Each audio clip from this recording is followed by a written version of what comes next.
If Kevin McAllister had a meaner, badder sister, it would be Becky. No fucking joke.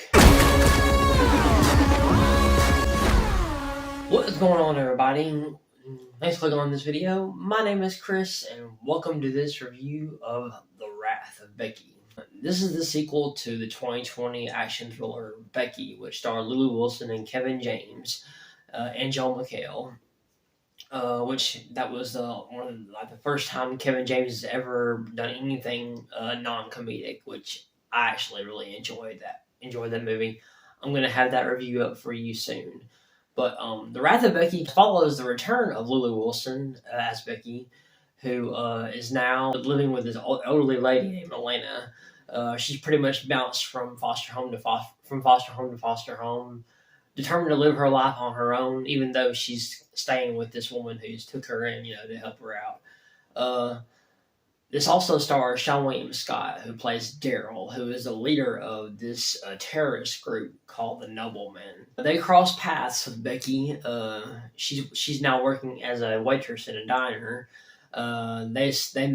Three of his men make the fatal mistake of antagonizing her, and they wind up following her to her home, kidnapping her dog, and killing her friend Elena. So this proves to be a big mistake, as she is determined to seek revenge by finding her dog and killing the ones responsible. So starting off with the positives, performance-wise, I mean, Lulu Wilson is terrific in this movie. I think that she is terrific. I loved her in the first one. I honestly think this is probably a better performance than the first one. I think she's smarter, she's clever, she's got some witty dialogue I really enjoy. She's got she carries out some pretty bloody, gnarly kills. Some are better than others. I think I think she could be the new Scream Queen in a way, like in the same line as Mia Goth, or even Jenna Ortega. Another standout performance for me is Seann William Scott. Seann William Scott, I mean, he's best known for his comedic roles as well, much like Kevin James in the first. He's best known for playing Stifler in the American Pie franchise, and some other comedic roles, Dude, Where's My Car, and all that. But here he is completely different, and this is a totally different role for him. I think he did a really good job.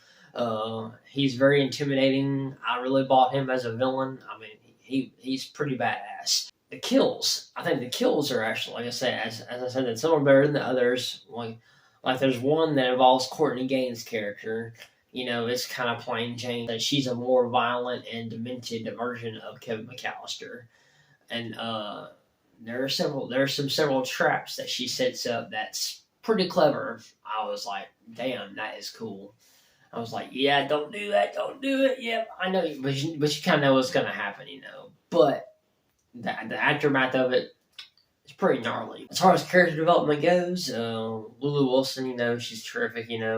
She's been through a lot of shit, and she lost her father in the first one. She lost her mother to cancer.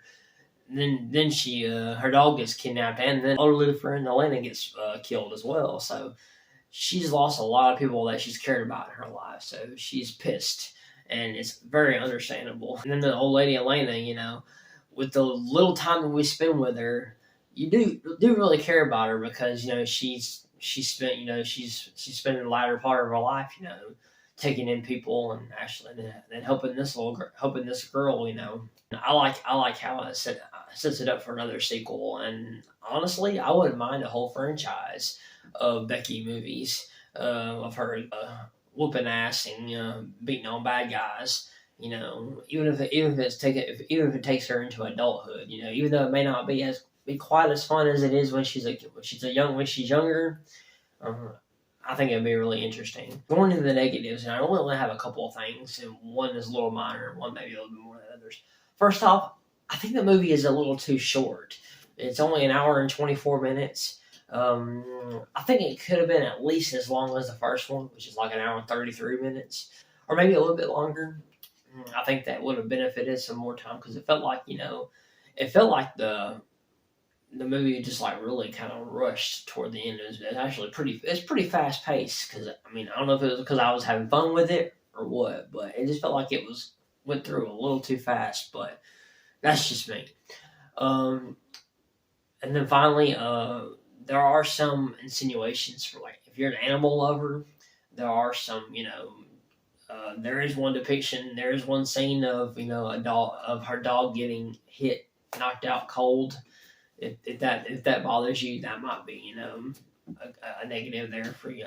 It is for me because I'm an animal lover, so I don't like animals being defenseless animals, getting hurt. And then there's also another scene where there's threats that the dog is going to get killed or you get hurt or whatever. I wasn't too keen on that. But other than that, I love this movie. I think this is one of the best sequels of the year. One of the best horror sequels of the year. Definitely one. If you're a fan of the first movie, I highly recommend checking this out. Well, that's it for this one, guys. And thanks for clicking on this video. If you like what you see here, click that subscribe button. Don't forget to comment down below if you've seen The Wrath of Becky. What is your thoughts on it? Let me know in the comments. And as always, I love you guys. You guys are the best, and I will see you in the next one.